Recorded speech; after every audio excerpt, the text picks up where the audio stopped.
வருகை தந்திருக்கின்ற மரியாதைக்குரிய கும்பகோணம் சட்டமன்ற உறுப்பினர் அவர்களை வருக வருக என வரவேற்கிறோம். மற்றும் துணை மேயர் அவர்களையும் ஊராட்சி மன்ற உறுப்பினர் அவர்களையும் கவுன்சிலர் அவர்களையும் வருக வருக என வரவேற்று பொங்கல் பரிசு தொகுப்பு விழாவினை சட்டமன்ற உறுப்பினர் அவர்கள் துவக்கி வைக்குமாறு அன்புடன் கேட்கிறேன். அடுத்து பார்வதி வாங்கிட்டு அப்படியே கொஞ்சம் நான் வந்து அப்படியே அமௌண்ட் தெரியும்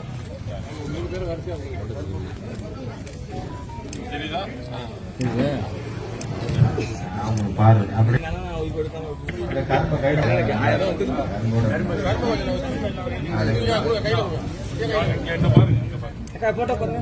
ஐயா நீங்க கொஞ்சம்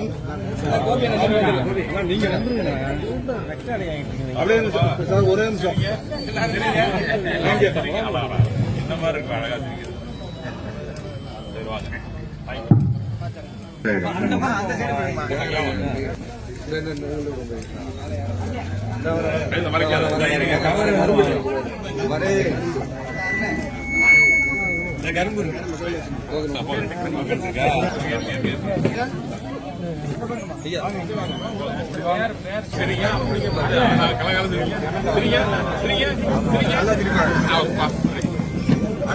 அங்க பாருங்க